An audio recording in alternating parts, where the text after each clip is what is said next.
अस्सलामुअलैकुम नाज़रीन, आप देख रहे हैं प्रोग्राम दिन भर और मैं हूं आपकी मेज़बान माहम साहिब और मैं हूं इमरान सनाउल्लाह। नाज़रीन, प्रोग्राम में सबसे पहले बात करेंगे कराची में मखदूश इमारतों को गिराने के लिए इंतजामी इदारों की कार्रवाइयों और मुतासरीन की।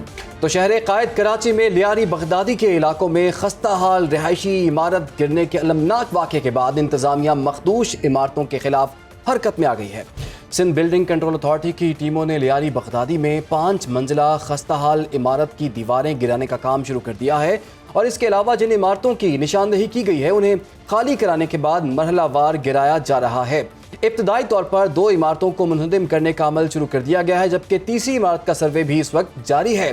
तीनों इमारतें मुकम्मल तौर पर खाली करा ली गई हैं और उनके मकीनों को आर्जी तौर पर कम्युनिटी सेंटर्स और KMC के स्कूलों में मुंतकिल करने के लिए इंतजाम भी किए गए हैं। और एक इमारत को गिराने में 10 से 15 दिन लग सकते हैं, जबकि दूसरी जानिब मुतासरा मकीनों ने सरकारी इक़दामात पर तहफ़्फ़ुज़ात का इजहार करते हुए कहा है कि अगर नुकसान का ज़ाला न किया गया तो एहतजाज किया जाएगा। आज गवर्नर सिंध कामरान टिस्सोरी ने मीडिया से गुफ्तगू की और उन्होंने कहा कि सिंध हुकूमत खाली इमारतों के मकीनों को 6 माह तक किराया अदा करे। जो खानदान बेघर हुए उन्हें राशन दिया जाएगा। उन्होंने मजीद क्या कहा, ये देख लेते हैं। जितने इस मखदूश बिल्डिंग के लवाहिकीन बचे हैं उनके लिए हम 80-80 गज के प्लॉट का ऐलान करते हैं। गवर्नर हाउस के दरवाजे आपके लिए खुल गए हैं, आप आएँ, वहाँ बेल लगी हुई है, आके अपनी रजिस्ट्रेशन कराएं। फौरी रिलीफ के लिए सिंध हुकूमत इन तमाम लोगों को जो बिल्डिंगें खाली कराई जा रही हैं उनको किराए के ऊपर इसी इलाकों में 6 महीने का एडवांस जमा करा के इनको घर दे। सिंध हुकूमत ने ऐलान भी किया है, कमेटी भी बनाई है। उधर कराची में 2 मखदूश रिहायशी इमारतों को सील करके तोड़ने के फैसले के बाद गुज़श्ता रात से इलाका मकीनों को घर से सामान निकालने की इजाज़त दी गई है। जिले इंतजामिया, पुलिस और SPCA हुकाम मौके पर मौजूद हैं। मखदूश इमारतों को मुनहदिम करने के काम का आगाज़ ताहाल नहीं हो सका। मज़ीद तफ़सीलात जानेंगे अपने नुमाइंदे सुहेल रब से। जी सुहेल, बताइएगा कैसे इंतजाम हैं यहाँ पर? जी बिल्कुल, मैं इस वक्त लियारी बगदादी के इलाके में मौजूद हूँ और उस गली में मौजूद हूँ जहाँ पे जो है वो जुम्मे के रोज़ 5 मंजिला इमारत गिरी थी और उसके बाद जो 2 इमारतें हैं उनको जो है वो बहुत ही गैर महफूज करार दे दिया गया था रिहायशियों के लिए। और इन दोनों इमारतों का जो खाली कराने का प्रोसेस है वो गुज़िश्ता रात से शुरू हुआ था, जो कि अब तक जो है वो चल रहा है। और यहाँ के जो मकीन तकरीबन कोई 40 के करीब यहाँ पे 2 इमारतों में जो अफराद हैं वो यहाँ पे हैं। एक इमारत यहाँ पे जो है वो 5 मंजिला है जिसको इंतहाई मखदूश करार दिया गया है और उन मुतासरीन ने अपने घरों का सामान यहाँ पे जमा कर लिया है और यहाँ पे मुतासरीन की एक अच्छी खासी तादाद भी यहाँ मौजूद है। और इस वक्त जो है वो पुलिस और इलाका मकीन यहाँ मौजूद हैं, जबकि इन दोनों इमारतों के जो रिहायशी हैं वो इस वक्त अपने सामान को यहाँ से इन घरों से निकाल रहे हैं। सही, तो घरों से निकाला जा रहा है लोगों को और इमारतों के हवाले से जी सर्वे भी जारी है और गिराई भी जारी है इमारतें। गिराई जाने वाली इमारतों के बेघर मकीन हुकूमती इंतजामात से नाखुश दिखाई दे रहे हैं। उनका कहना है कि हुकूमती इंतजामात उनके दावों के बिल्कुल बरक्स हैं। अवाम का क्या कहना है, ये भी देख लेते हैं। हम तो बेघर हो गए, रोड पे आ गए, कोई मसला नहीं कर रहा। हम लोग गरीब लोग हैं और हमारे पास कुछ रहने की जगह है। अब कहाँ जाए आप बताएं, कोई सपोर्ट ही नहीं कर रहा हमें। तो आज है ना, हम लोग को तकरीबन कितने दिन हो गए हम लोग परेशान हैं। हमारी जगह 5 दिन हो गए, जगह हमारी डूब गई, उसमें कितने हमारे लोग मर गए। अभी हम लोग को देखो कितने परेशान हैं। अब ये कैसे कहाँ जाएंगे, रोड पे बैठे हुए कहाँ जाएंगे? गवर्नमेंट हमारे लिए क्या करेगी? हमें भाई पहले बोला गया था कि हमारे हम मजदूर भी देंगे, तुम्हें सामान उठाने के सब कुछ देंगे, आप लगा लो उस पर। जब मजदूर आए तो मजदूर ने बोला भाई अब सामान हमें कौन उतार के देगा? उन्होंने कहा भाई आप पैसे दे दो, हम उतार के दे देंगे, नहीं तो हम सिर्फ तोड़ के फोड़ के सब चले जाएंगे। हमें गरीब आदमी, हमारे घर तो वैसे ही चला गया, हमारे पास इतनी वसाइल नहीं, तो सैलरी थी वो भी इसमें रह के चली गई। हमारे जो पहने हुए कपड़े से भागने का मौका हमें मिला। अब फिर भी हमें इतने मुसलत करके तंग करके बोला कि पैसे तो कहाँ से लाएंगे पैसे? लिहाजा हम क्या कर सकते हैं? अब कहाँ जाए, किसके आगे हाथ फैलाएं? गवर्नमेंट नहीं आई है, नहीं कोई नहीं करता है, कुछ भी नहीं करता है। मेरा भाई बेचारा रो रहा है घर में बैठ के, दूसरे घर में बैठा है। अभी करो नहीं कुछ, क्यों नहीं करता है? तो मुतासरीन की गुफ्तगू भी आपने मुलाहिजा कर लिया। इसी मामले पर बात कर लेते हैं। हमें ज्वाइन कर लिया है अमीर जमात इस्लामी कराची मुनम ज़फ़र खान साहब ने। मुनम साहब, आपके वक्त का बहुत शुक्रिया। और चेयरमैन आबाद मोहम्मद हसन बख्शी साहब भी हमें ज्वाइन कर चुके हैं। हसन साहब, आपको भी वेलकम करेंगे। सबसे पहले मुनम ज़फ़र साहब, आपकी जाने में आऊँगा। सर, ये काम अगर पहले कर लिया जाता, जो कि आज से जिसका आगाज़ हो रहा है, तो 27 कीमती जानें जो हैं वो बच सकती थीं। क्या कोई भी काम करते हुए, कोई भी कार्रवाई करते हुए किसी हादसे का इंतजार होता है हुकूमतों को? बहुत शुक्रिया जनाब। 27 अफराद की हलाकत हुई, जाँ बाक हुए जुम्मे के दिन हादसे के अंदर, जिसमें मखदूश इमारत जो है वो डिमोलिश हो गई पूरी तरह। और ये बात बिल्कुल आपकी दुरुस्त है कि अगर सिंध बिल्डिंग कंट्रोल अथॉरिटी अगर अपना रोल अदा कर रही होती तो आज ये हादसा पेश नहीं आता। कराची में 588 इमारतें हैं जो सिंध बिल्डिंग कंट्रोल अथॉरिटी खुद कहती है कि जो इंतहाई मखदूश हालत में हैं, और इसमें भी इंतहाई सेंसिटिव जो है वो 51 इमारतें बताई गई हैं। अब ये तो जिम्मेदारी बनती है सिंध बिल्डिंग कंट्रोल अथॉरिटी की, हुकूमत सिंध की, कि वो लोगों को रिलीफ भी दे और लोगों को मुतबादिल भी दे। लोगों को मुतबादिल देना देखें ज़रूरी है इमारतें खाली कराने से पहले, कि कोई भी फ़र्द अगर अपना घर छोड़ के जाएगा तो जान से बढ़ के तो कोई चीज़ नहीं है, लेकिन उसको ज़रूरत इस बात की है कि उसको कम से कम सर छुपाने की कोई जगह मिल जाए। उसको किराए के लिए कंपनसेशन देना हुकूमत की जिम्मेदारी है कि कम से कम 6 महीने का किराया तो दिया जाए। इसी तरह देखिए हमारे सही हुकूमत की जानिब से इंतजामात तो किए जाने चाहिए। मोहम्मद हसन बख्शी साहब, आपकी जानिब आऊँगी। जैसे कि कहा जा रहा है कि हुकूमत जो है इस हवाले से इकदामात भी कर रही है, इंतजामात भी कर रही है, जबकि हम दूसरी जानिब देख रहे हैं जो इलाका मकीन है वो इंतजामात से कोई ख़ास खुश नहीं है।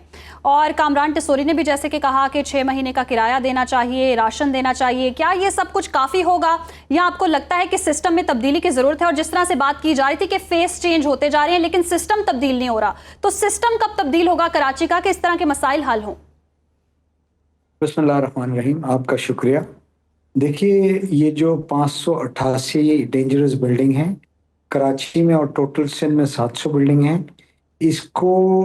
इसकी रिकंस्ट्रक्शन के लिए आपको लेजिस्लेशन करना पड़ेगा ताकि मुस्तकिल बुनियादों पे इसका हल मिल सके। जी, किराया होना चाहिए।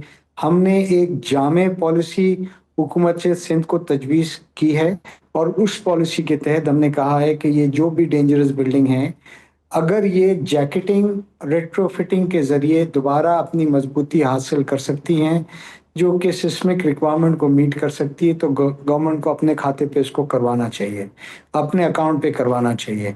अगर ये जैकेटिंग नहीं हो सकती, ये मजबूती हासिल नहीं कर सकती, तो इसके मकीनों को जो उस लैंड का ओनर है वो इंश्योर करे कि 2 साल का एडवांस किराया दे ताकि वो टेम्पररी जाके कहीं रीसेटल हो और ये कंस्ट्रक्शन दोबारा हो डिमोलिश होने के बाद, और उन लोगों को ऑक्यूपेंट्स को उतना ही एरिया फ्री ऑफ कॉस्ट मिले। अब जो इसका ओनर है, इसके क्या फ़ायदा है ये काम करने में? उसका फ़ायदा ये है कि रेशो बढ़ चुके हैं। इस प्लॉट पे जो एक्स्ट्रा रेशो मिलेगा उस पर एक्स्ट्रा फ्लोर बना के वो उससे अपने कैपिटल इन्वेस्टमेंट भी हासिल कर सकता है और कुछ नफ़ा भी कर सकता है। अगर वो करने को तैयार नहीं है तो ये बिल्डिंग की ओनरशिप एक अथॉरिटी बनाई जाए या एक कंपनी बनाई जाए जिसमें Pakistan engineering council, Pakistan association of builders and developers of Pakistan और आर्किटेक्ट एसोसिएशन ऑफ पाकिस्तान, जिसको PKTP कहते हैं, architect and town planners association of Pakistan, इनके नुमाइंदे हो, कमिश्नर कराची हो, ये प्राइवेट सेक्टर्स की मेजॉरिटी हो, इसमें ये कमेटी बनाई जाए, ये वो ज़मीन एक्वायर करे और वहाँ के रेसिडेंट्स को कहें कि किसी बिल्डर को ले आए जो कि रजिस्टर्ड हो, आबाद में भी, SBCA में भी, और वो ये बिल्डिंग अक्सर नौ इसी टर्म्स पे कंस्ट्रक्ट कर दे। अगर वो लोग भी फेल होते हैं तो फिर आबाद को कहें या PEC को कहें, पाकिस्तान इंजीनियरिंग काउंसिल को, कि वो इसको बना के दें इसी फॉर्मूले पे। This is the only solution. ना गवर्नमेंट के पास कैपेसिटी है, ना गवर्नमेंट के पास कैपेबिलिटी है कि इन 700 बिल्डिंगों को रिहैब करवाएं इसके रेसिडेंट्स को, ना माफ कीजिएगा विल नजर आ रही है। सो प्राइवेट सेक्टर को इन्वॉल्व करें, गवर्नमेंट का कोई लॉस नहीं होगा, गवर्नमेंट की गुडविल क्रिएट होगी और इंशाल्लाह ताला हमें बहुत सारे इदारों ने ये तजवीज़ दी है कि अगर आबाद इसमें मिलता है तो हम इसमें फ्री ऑफ कॉस्ट काम करने के लिए तैयार हैं। बिल्कुल ये मोहम्मद काम हसन साहब, as in- आपने वैसे बड़ा जामे किस्म का प्लान आपने शेयर कर दिया है और देखना होगा कि गवर्नमेंट किस हद तक इस पर अमल दरामद करती है, दीगर इदारे किस हद तक ताउन करते हैं। लेकिन मोहन साहब, आपको क्या लगता है कि हुकूमत कितनी संजीदा आपको नज़र आ रही है? बज़ाहिर तो लग रहा है हुकूमत पर काफ़ी ज़्यादा दबाव था, जिसकी वजह से आज देख लिया हमने 2-3 और बिल्डिंग्स की बारी आ गई है, जिसे मैं कहता हूँ कि शायद ये मज़ीद 3 जो इमारतें हैं बदकिस्मत इमारतें हैं, क्योंकि इनकी पहले बारी आ गई है। ऐसा तो नहीं होगा कि इतनी देर में ये मामला ठंडा हो जाएगा और बाकी बिल्डिंग्स की बारी नहीं आएगी और फिर ख़तरात वैसे ही रहेंगे जैसे कि पहले थे? देखिए, ये तो आने वाला वक्त ही बताएगा। अब ये प्रेशर था, इन्होंने डीजी एसबीसीए को इन्होंने मुअत्तल कर दिया। इसी तरह अभी जो हसन बख्शी साहब ने बात की, बात बिल्कुल वैलिड है।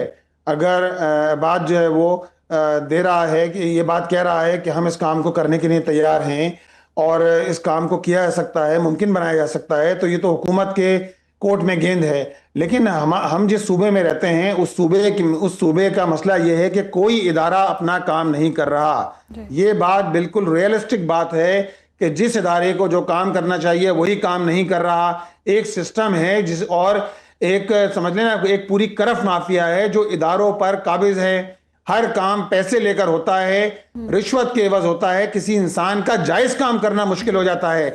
अब आप मुझे बताइए ना कि पिछले 5 साल में 1 लाख बिल्डिंगें बनी हैं इस शहर में, जिनमें से 15,000 बिल्डिंगें वो हैं कि जिनका नक्शा अप्रूव्ड है, जिनकी बाकायदा जिनकी जो है वो अप्रूवल ली गई है, और साथ साथ ये है कि जिसकी लीगल हैसियत है, जिसका पता है कि आर्किटेक्चर कौन है, आर्किटेक्चरल डिजाइनिंग क्या है, कितना सरिया है, कितना इसके अंदर सीमेंट पड़ा है। 85,000 बिल्डिंगें ऐसी हैं जो 60 गज पे, 80 गज पे, 40 गज पे 6-6 मंजिला 8-8 मंजिला बना दी गई हैं। और इसी तरह पोर्शन माफिया, पूरे शहर के अंदर पोर्शन माफिया का राज है। ये कैसे हो रहा है? ये किसकी नाक के नीचे हो रहा है? मुनम साहब, ये सारा तो रिकॉर्ड आपने बता दिया है, लेकिन रिकॉर्ड की भी तो गुमराहकुन जो सामने आ रही है तजावीज़, वो भी सामने आ रही है कि गुमराहकुन रिकॉर्ड था और सिंध बिल्डिंग कंट्रोल की जानिब से ये कहा गया था कि जी कुछ इमारतें हैं जो मखदूश थी, जिन्हें मखदूश करार दिया ही नहीं गया। तो अब ये क्या गारंटी है कि जितनी 588 जो इमारतें हैं उनको मखदूश करार दिया गया वो भी हो या ना हो? जितना गुमराहकुन रिकॉर्ड है इसका एहतसाब कौन करेगा? अगर यही एहतसाब नहीं होगा तो फिर कराची वालों का तो कोई वाली वारिस ही नहीं है, ना जानों का कोई ज़िया है जितना, उस पर भी कोई ख्याल नहीं होगा फिर तो। टोटल 588 इमारतें हैं ना कराची में, जिनमें से 75% इमारतें वो हैं कि जो डिस्ट्रिक्ट साउथ में हैं, जो कराची का पुराना इलाका है, और इसमें से भी 51 इमारतें वो कहते हैं कि जो इंतहाई हसास नौइयत की इमारतें हैं, इंतहाई मखदूश नौइयत की इमारतें हैं कि जिसमें फौरी तौर पर खाली कराना ज़रूरी है। हम तो ये बात कहते हैं कि भाई आप लोगों को मुतबादिल दीजिए, मुतबादिल के बगैर ये लोग कहाँ जाएंगे? ये शूजलेस लोग हैं, ये डाउन टू अर्थ लोग हैं, इनके लिए मुश्किल हो जाएगा कि वो किसी और जगह जाएं। इनको आप पैसे दीजिए, 2 साल का किराया दें, 1 साल का दें, कुछ तो दें आप इनको। और जो लोग डेथ हो गई है उनके लवाहिकीन को भी कभी इन्होंने ऐलान किया है, कल 10 मिलियन का ऐलान किया है कि हर फर्द को दिया जाएगा, तो बहुत अच्छी बात है जी। अगर आप ये काम कर 1 मिलियन दिया जाएगा, अच्छी बात है कि आप ही कम से कम ये अशोई तो कर रहे हैं आप। लेकिन सबके बावजूद इस शहर के अंदर हालात देखें ना, कोई महकमा ऐसा नहीं है कि जो अपना काम कर रहा हो। शहर के अंदर पानी नहीं है, शहर के अंदर बिजली नहीं है, 50% इलाके के अंदर इंफ्रास्ट्रक्चर तबाह हाल है। सिंध बिल्डिंग कंट्रोल अथॉरिटी का आपने देख लिया जो हादसा पेश आया कराची जैसे मेगा मेट्रोपॉलिटन शहर के अंदर, 55 घंटे और 50 घंटे के अंदर आपने ये पूरी अपनी कार्रवाई मुकम्मल की। ठीक है, इसमें टाइम जरूर लगता है, लेकिन आपने 55 घंटे 50 घंटे में कार्रवाई मुकम्मल करना कराची जैसे शहर के अंदर, तो ये तो खुद एक सवालिया निशान है इन सारे इदारों पर। लेकिन कहने का मतलब ये है कि अगर हुकूमत अपना काम अंजाम दे रही हो तो शायद ये मसाइल पेश ना आए। ठीक है, अलमिया ये है कि हुकूमत ही अपना काम नहीं कर रही, इदारे अपना काम नहीं कर रहे, बकिया जो है लोग परेशान आ रहे हैं। हुकूमत ही अपना काम नहीं कर रही है, इदारे अपना काम नहीं कर रहे हैं। मुनम जफर खान साहब हमारे साथ मौजूद थे, मोहम्मद हसन बख्शी साहब हमारे साथ आपके वक्त का शुक्रिया। और यकीनन कराची की सूरत हाल नई नहीं है, बहुत ही पुरानी है और फेसेस चेंज हो रहे हैं जैसे कि पहले भी कह रहे थे, लेकिन सिस्टम में कोई तब्दीली नहीं आ रही है, इदारे काम नहीं कर रहे, हुकूमतें काम नहीं कर रही हैं, जिसकी वजह से जी इंसानी जानों का ज़िया हो रहा है। हैरानकुन बात यह है इसमें कि जिन इदारों ने इन गैर कानूनी तामीरात की इजाज़त दी थी, आज वही इनके खिलाफ अब कार्रवाई का आगाज़ कर रहे हैं, वही इन इमारतों को खाली करवा रहे हैं, वही इन इमारतों को अब गिरा भी रहे हैं। तो मेरा ख्याल है लोगों का उतना कसूर नहीं जितना इन इदारों का कसूर है जिन्होंने इसको इम्प्लीमेंट करवाना बताना था। बहरहाल हम आगे बढ़ते हैं। हुकूमत की नाकिस मनसूबाबंदी और गलत फैसलों ने मुल्क में चीनी का बहरान अब पैदा कर दिया है। पहले ज़रूरत से ज़ायद चीनी ज़खायर के दावों की बुनियाद पर 7.5 लाख टन से ज़्यादा चीनी एक्सपोर्ट कर दी और फिर कीमतें बढ़ने और चीनी की किल्लत पैदा होने पर 5 लाख टन चीनी इम्पोर्ट करने का फैसला करना पड़ गया।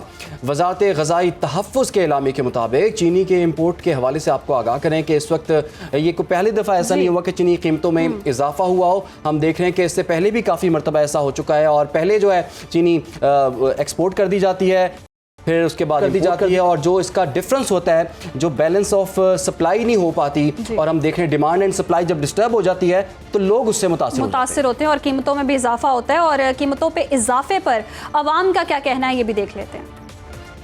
आवाम को बहुत ज़्यादा फ़र्क पड़ेगा। चीनी का रेट कम होना चाहिए। चीनी का रेट तकरीबन कम से कम 130-135 रुपए होना चाहिए। आगे से सैलरी उतनी है कि गुजारा नहीं होता। पहले भी महंगाई है, मेन चीज़ें हैं चीनी, आटा, घी, ये भी महंगी करनी है तो फिर हमारी जान ही ले लें। क्या करना है इन्होंने। और चीनी का बहुत ज़्यादा इस्तेमाल है, इस वजह से इसके महंगाई इतनी नहीं होनी चाहिए, कम से कम होनी चाहिए। तो महंगा हो जाएगा तो जाहिर सी बात है कि चाय भी महंगा हो जाएगा, है ना। जब सस्ता हो जाएगा तो जाहिर सी बात है कि चाय भी सस्ता हो जाएगा। चीनी जो है 4 दिन पहले 8,850 रुपए पे 50 kg, आज रेट है 9,000 रुपए कि ये चीनी 10,000 रुपए तक पहुंची। कभी पेट्रोल महंगा है, कभी आटा महंगा है, कभी चीनी महंगी, तो आवाम की जो है ना मुश्किलात में डे बाय डे बहुत ज़्यादा इजाफा होता है। चीनी 200 रुपए महंगा हो गया, 150 से 200 रुपए हो गया। हम गरीब लोग क्या लेंगे। और चीनी का रेट जो है ना दिन ब दिन बढ़ता जा रहा है। ये सब बहुत सख्त परेशानी का मसला है हमारे लिए और हमारे ख़ानदान के लिए।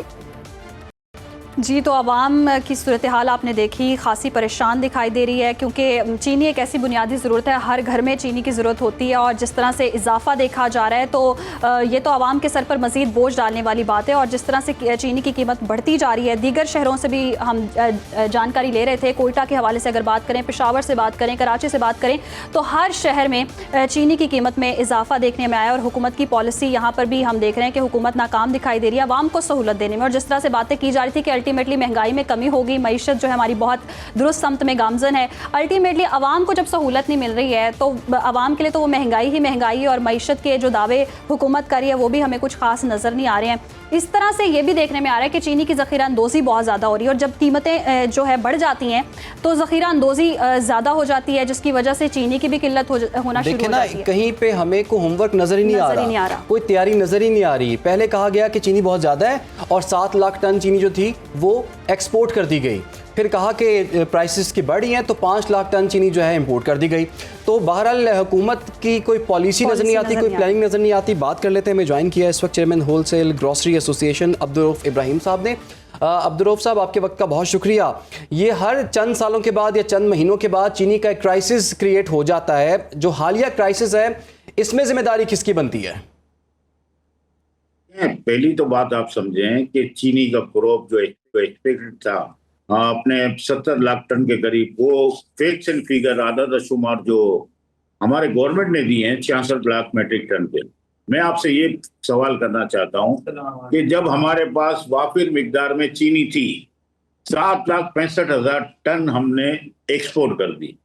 पिछली गवर्नमेंटों में भी हुआ कि एक्सपोर्ट कर दी, फिर इंपोर्ट कर दी। अब आप मुझे बताएं कि अब हम फिर इंपोर्ट की तरफ जा रहे हैं और इंपोर्ट की तरफ जाने से हमारे जो नुकसान होंगे वो यकीनन हमें 26 करोड़ 50 लाख डॉलर की चीनी मंगानी पड़ेगी।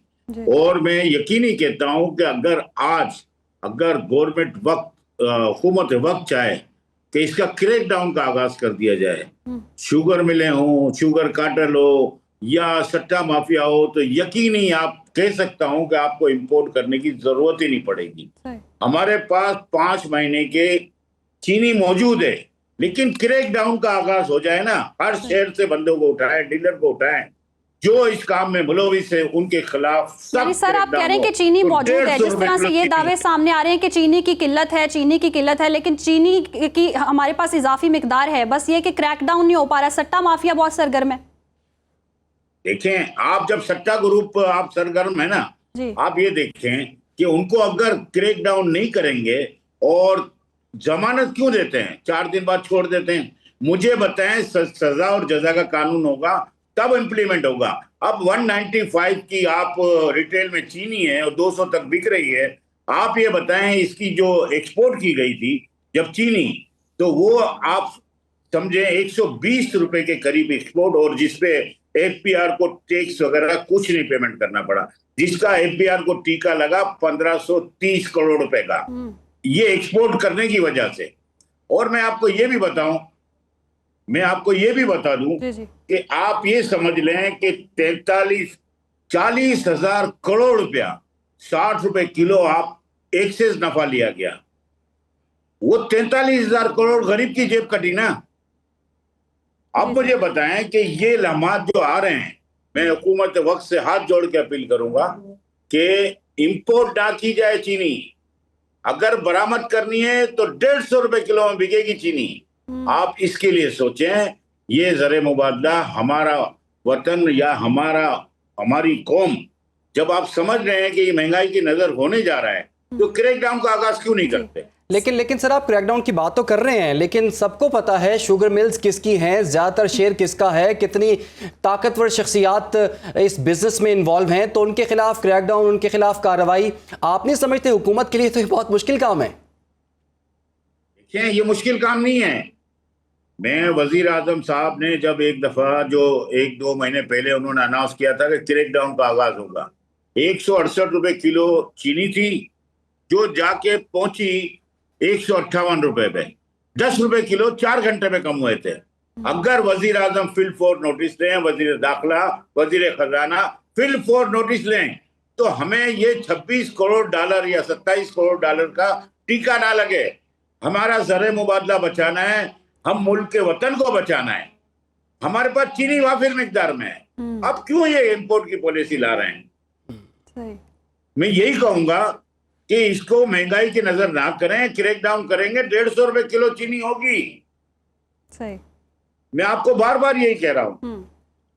सही, चीनी हमारे पास वाफिर मिकदार में है, बस क्रैकडाउन करने की जरूरत है सट्टा माफिया के खिलाफ। रऊफ साहब हमारे साथ मौजूद थे, बहुत शुक्रिया आपके वक्त का। और चीनी की कीमतों में हम देख रहे हैं इजाफा हो रहा है, और एक ये भी मौक़िफ़ पेश किया जा रहा है कि कीमतों को मुस्तहकम करने के लिए, मुतवाज़िन करने के लिए इकदाम उठाया जा रहा है। अल्टीमेटली वही वाली बात है कि आवाम पे बोझ पड़ रहा है और महंगाई में मुसलसल इजाफा हो रहा है। 150 की नहीं मिल रही तो ऐसा करें आप 180 की ले लें, तो आपको एटलीस्ट वो अवेलेबल तो हो जाएगी। तो ये हुकूमतों को ऐसी तजावीज़ और ऐसी दलीलें जो हैं वो नहीं देनी चाहिए। गरीब शख्स जो 1-1 रुपए के लिए वो इफेक्ट हो रहा होता है, और 180 तो अभी मार्केट की हम प्राइस हमें नजर आ रही है। कई ऐसे शहर भी हैं जहां पर 200-200 रुपए इसका रेट पहुंच चुका हुआ है। देने किसने पैसे? आम आदमी ने, गरीब इंसान ने देने हैं, और हुकूमत किसी तौर भी उनको फेवर करने के लिए तैयार नहीं है, उनका दुख समझने के लिए तैयार नहीं है। और जब तक ये तहकीकात होंगी, जब तक ये ज़ख़ीरा अंदोज़ों के खिलाफ क्रैकडाउन होगा, तब तक ये बिक भी चुकी होगी और लोग अपने हाथ झाड़ के इस वक्त फरार भी हो जाएंगे। बहरहाल कुछ प्रोग्राम में आगे भी बढ़ेंगे, लेकिन फिलहाल एक छोटी सी ब्रेक। हमारे साथ रहिए। वेलकम बैक नाज़रीन, प्रोग्राम का सिलसिला आगे बढ़ाएंगे। गजा में इसराइली सिहोनी फोर्सेस की दरिंदगी जंग बंदी की अफवाहों और दावों के बावजूद जारी है। सिहोनी सिक्योरिटी फोर्सेस ने हमले करके मजीद 19 फलस्तीनियों को शहीद कर दिया है। हमले में इमदादी कैंपों में मौजूद फलस्तीनियों की बड़ी तादाद को शहीद किया गया है, और इन हमलों में 40 फलस्तीनी जख्मी भी हुए हैं। अमरीकी सदर के 60 रोज़ा जंगबंदी के दावों की नाकामी के बाद गजा में एक बार फिर जंगबंदी की उम्मीदें पैदा हो गई हैं। आने वाले दिनों में क्या इम्कानात है, बात कर लेते हैं। हमें ज्वाइन कर लिया है साबिक सफ़ीर मंसूर अहमद खान साहब ने। खान साहब, आपके वक्त शुक्रिया। गजा माइनस हमास, ये शर्त आपको लगता है काबिल अमल है और इसकी बेस पर जंगबंदी हो सकती है?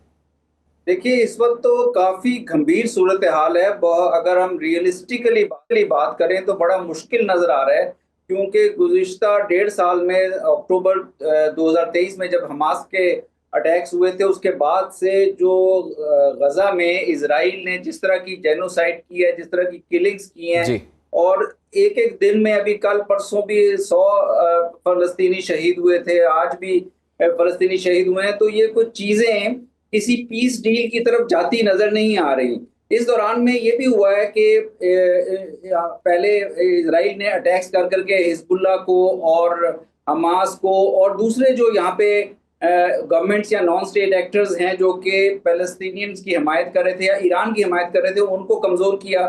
फिर ईरान के ऊपर डायरेक्ट अटैक्स के जरिए इजराइल की 12 रोज़ा जो जंग हुई, उसमें ईरान काफ़ी आइसोलेटेड था, वो कि ईरान ने बहुत अच्छा डिफेंड किया अपने आप को, लेकिन उसके बाद अमेरिकन ने इंटरवीन किया और वो B-2 बॉम्बर के जरिए बॉम्बिंग की। तो स्ट्रेटजी उनकी ये है कि अब कि वो एक इस किस्म की डील ऑफर करें हमास को कि हमास के साथ कुछ सीज फायर हो जाए या वक्ती सीज फायर हो जाए, कुछ उनके हॉस्टेजेस रिलीज हो जाए, ये उनका मेन कंसर्न है। और लेकिन जो और इसी तरह ईरान के साथ भी अब अगले चंद रोज में टॉक्स मुतवक्को हैं यूनाइटेड स्टेट्स की। लेकिन जो इसमें सबसे बड़ी जो प्रॉब्लम नजर आ रही है जो मुस्लिम दुनिया के लिए, पाकिस्तान के लिए भी और दीगर ममालिक के लिए, वो ये है कि इसके नतीजे में कोई 2 स्टेट सोल्यूशन या इंडिपेंडेंट स्टेट ऑफ पैलेस्टाइन जो कि प्रॉमिस की गई है पैलेस्टीनियंस को यूएन सिक्योरिटी काउंसिल की करारदादों में, ऑस्लो अकॉर्ड्स में और मुख्तलिफ और इंटरनेशनल एग्रीमेंट्स के जरिए, वो बनती हुई नजर नहीं आ रही। लेकिन मंसूर साहब, जिस तरह से एजेंडा यही है कि फ़लस्तीनियों को बेदखल करने का उनका एजेंडा है, और आपको लगता है कि वो चीज़ हो नहीं पा रही, इसलिए जंग बंदी नहीं हो पा रही? देखिए, वो चीज़ इसलिए नहीं हो पा रही कि वहाँ पे हो सकता है कुछ हुकूमतें, अरब हुकूमतें उन अमेरिका के प्रेशर में और इजराइल के प्रेशर में साथ देने के लिए तैयार हो जाएं। अभी वो भी हतमी तौर पे नहीं कहा जा सकता, लेकिन वहाँ पे जो अवाम की तादाद है बहुत बड़ी, वो इन तमाम मूव्स की मुखालिफ है। और वो जितने भी अवाम हैं जिन ममालिक में, इजिप्ट में या जॉर्डन में या सीरिया में या लेबनान में या पैलेस्टाइन में, उनकी सारी हमदर्दियाँ फ़लस्तीनी अवाम के साथ हैं। तो मुझे ये बड़ा मुश्किल नज़र आ रहा है कि जो इम्पोज करने की कोशिश की जा रही है एक किस्म की पीस डील, जिसमें एक वक्ती सीज फायर हो जाए और उसके बाद अब्राहम अकॉर्ड्स की तरफ वो जाने को कहें, कुछ और मुल्कों के ऊपर प्रेशर डालें कि वो अब्राहम अकॉर्ड्स का पार्ट बने। ऑलरेडी कुछ मुस्लिम ममालिक पे प्रेशर है, पाकिस्तान पे भी फाइनली एक प्रेशर आ रहा है या आएगा। तो ये, लेकिन आपको एक अवाम के रवैये को, अवाम की ओपिनियन को भी तो देखना पड़ता है। अवाम जो हैं उस फ़लस्तीन के, जिस तरह कश्मीर के अवाम बहुत अरसे से कश्मीर की आज़ादी के लिए लड़ रहे हैं, इसी तरह फ़लस्तीन के अवाम भी फ़लस्तीन की आज़ादी के लिए लड़ रहे हैं। वो किसी किस्म की एक एनक्लेव के लिए तो नहीं, वो इसलिए तो नहीं लड़ रहे हैं कि वो जाके दूसरे मुल्कों में सेटल हो जाए, जो उनसे कहा जा रहा है कि आपको हम लेबनान में सेटल कर देंगे, जॉर्डन में सेटल कर देंगे या इजिप्ट में सेटल कर देंगे। तो ये मेरा ख्याल है, अगर पैलेस्टीनियंस को ये कहा जाए या कश्मीरियों को ये कहा जाए कि वो अपनी मदरलैंड छोड़ दें और कहीं और जाके सेटल हो जाए, तो ये तो बुनियादी इंसानी हकूक की बहुत बड़ी खिलाफ वर्जी है। लेकिन मंसूर साहब, एक और प्लान भी तो चल रहा है ना कि इस्राएली वज़ीर दिफा ने कहा है कि फ़लस्तीनियों के बेहतर मुस्तकबिल के लिए हम दीगर ममालिक की तलाश में हैं। वो जो पहले चंद रोज़ पहले की बात हो रही थी, 4 ममालिक ऐसे अरब कंट्रीज़ होंगे जो कि फ़लस्तीन का कंट्रोल संभालेंगे या उसको चलाएंगे, वहाँ पर मामलात को देखेंगे। आपको लगता है कि ऐसा मुमकिन है? और वो 4 अरब कंट्रीज़ कौन से हो सकते हैं वैसे? देखिए, ये इस किस्म की कोशिशें तो बहुत की जा रही हैं। सऊदी अरेबिया पे भी प्रेशर डाला जा रहा है। सऊदी अरेबिया का भी यूएई और सूडान और मोरक्को और इस तरह के कुछ ममालिक हैं जो कि ऑलरेडी अब्राहम अकॉर्ड्स का पार्ट हैं इजराइल के साथ। लेकिन कुछ और ममालिक को भी लेने की कोशिश की जा रही है इसमें, और कोशिश की जा रही है कि जो ईरान के साथ जो टॉक्स हों उसमें ईरान को भी एक ऐसा सीज फायर और ऐसी डील ऑफर की जाए जिसमें ईरान के ऊपर से सैंक्शंस उठा ली जाएं। इन रिटर्न के इंटरनेशनल कम्युनिटी सपोर्ट कर दे, ब्रॉडर इंटरनेशनल सपोर्ट या कुछ सपोर्ट नजर आए, इस किस्म के प्लान्स के जरिए जिनका आपने भी ये जिक्र किया और ये हो रहा है बाकायदा। मेरे ख्याल में कि ये बहुत जुल्म होगा और ये हो नहीं सकेगा, क्योंकि कभी भी कौमें इस तरह के सॉल्यूशंस एक्सेप्ट नहीं करती। जब इजराइल वजूद में आया था तो एक 2 स्टेट सॉल्यूशन एग्री हुआ था कि एक इजरायली स्टेट होगी और एक पैलेस्टीनियन स्टेट होगी। अब इजरायली स्टेट तो है, लेकिन इजरायली स्टेट के कोई बॉर्डर्स नहीं है। वो जिधर मर्जी जाके एनक्लेव बना लेती है, जिधर मर्जी जाके सेटलमेंट बना लेती है। तो इस किस्म की स्टेट जो है, ये तो बहुत बड़ा फैक्टर ऑफ डिस्टेबलाइजेशन हो गई है इन द इंटरनेशनल वर्ल्ड। तो जिन मुल्कों पे प्रेशर आएगा, इंक्लूडिंग पाकिस्तान, सर ये पॉइंट तो आ गया मंसूर साहब। दूसरी जानिब अमेरिका के ईरान के साथ मुज़ाकरात चल रहे हैं। आपको लगता है अमेरिका उन शराइत पर ले आएगा और ईरान मुज़ाकरात के लिए तैयार होगा? क्योंकि दावा तो ये किया जा रहा है कि मुज़ाकरात हो चुके हैं और ये भी थ्रेट बरकरार है कि पाबंदियां उसी सूरत में हटाई जाएंगी। मुज़ाकरात तो हो रहे हैं बिल्कुल। ईरान ने एक अक्लमंदी ये की है कि उन्होंने जंग के बावजूद, अमेरिका के अटैक के बावजूद, उन्होंने मुज़ाकरात का दरवाज़ा नहीं बंद किया है, जो कि हमेशा खुला रहना चाहिए। और उसमें उनकी नेगोशिएशंस न्यूक्लियर फ्रंट पे भी हो रही हैं कि IAEA के साथ जो उनके पीस डील है या पीस डील जो थी उसका एहतराम किया जाए, वो कि नहीं किया गया इन दिनों में जब ईरान के ऊपर अटैक किया गया। तो ईरान अपने इंटरेस्ट को प्रिजर्व करने की कोशिश कर रहा है। मुझे ज़ाती तौर पे बड़ा मुश्किल नज़र आ रहा है, मैं हतमी तौर पे कुछ नहीं कह सकता, लेकिन बड़ा मुश्किल नज़र आ रहा है कि ईरान कोई इस किस्म की डील एक्सेप्ट करे जिसमें पैलेस्टीनियंस के फ्यूचर को या पैलेस्टीनियंस की जो आज़ादी को वो किसी तरह से भी भेंट चढ़ा दे या कॉम्प्रोमाइज़ पे जाए। इंटरनेशनली एक सिचुएशन बहुत मुश्किल है, मेरे ख्याल में ईरान के लिए भी है, ईरान का हमसाया मुल्क है, पाकिस्तान के लिए भी है, क्योंकि प्रेशर आपने हमारे भी यहाँ पे मुख्तलिफ स्टेटमेंट सुनी होंगी, मुख्तलिफ तरफ से स्टेटमेंट्स आ रही हैं कि किस किस्म की का प्रेशर हो सकता है, किस किस्म की डिमांड पाकिस्तान से हो सकती है। लेकिन मेरा ख्याल है कि असूलों पे खड़े होना बहुत ज़रूरी होता है। बसा औकात आप कमज़ोरी की पोजीशन में होते हैं, आप चैलेंजेस की आपके सामने होते हैं, लेकिन इंटरनेशनल रिलेशंस में किसी ना किसी असूल के ऊपर खड़े होना बहुत ज़रूरी है। और मेरे ख्याल में फ़लस्तीनियों के हकूक़ को कुर्बान करने की किसी मुस्लिम मुल्क को इसका हिस्सा नहीं बनना चाहिए। अच्छा मंसूर साहब, ईरान की आपने बात की है, तो ईरान में ना तो रजीम चेंज हुई है, ना ही उसका न्यूक्लियर प्रोग्राम मुकम्मल तौर पर ख़त्म हुआ है। अब ये बात तो सामने आ गई है, तो अमेरिका या फिर इसराइल के मकासद तो ईरान में अभी तक पूरे नहीं हुए, लेकिन ये भी कुछ खबरें आ रही हैं कि इसराइल दोबारा अमेरिका से इजाज़त तलब कर रहा है कि मुझे दोबारा से ईरान पर हमले की इजाज़त दी जाए और जो दीगर मकासद रह गए हैं उसको भी पूरा किया जाए। आपको इसके कितने % चांसेस लगते हैं?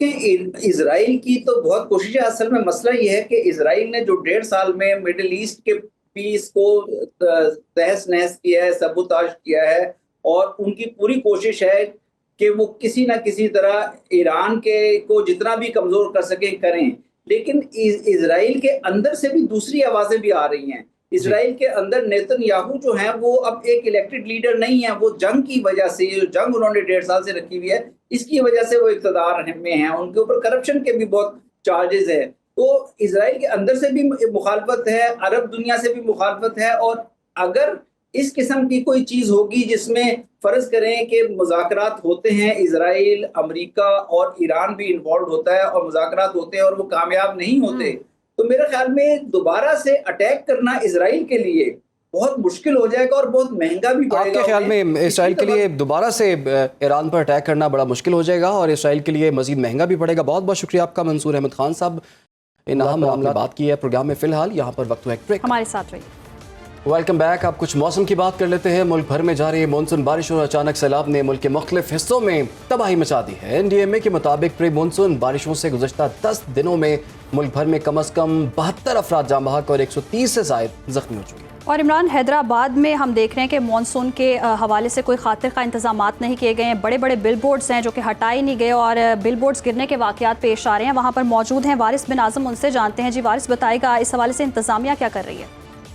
जी बिल्कुल, वो इंतजामात ही किया जो इंतजामिया कर ले।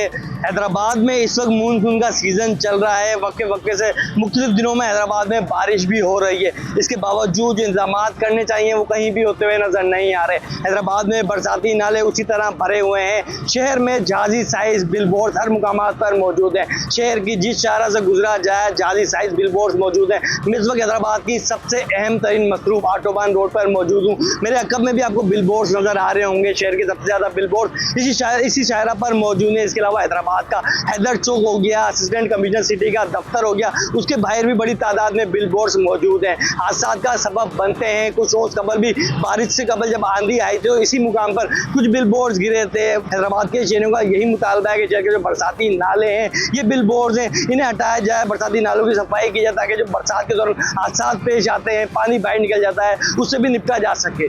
जी ठीक है, बहुत शुक्रिया। वारिस बिन आज़म हैदराबाद की सूरत हाल हम तक पहुँचा रहे थे। स्कर्दू में क्या सूरत हाल है जानेंगे अपने नुमाइंदे मोहम्मद अली अंजुम से। जी मोहम्मद अली अंजुम, स्कर्दू में कैसे इंतजाम देख रहे हैं?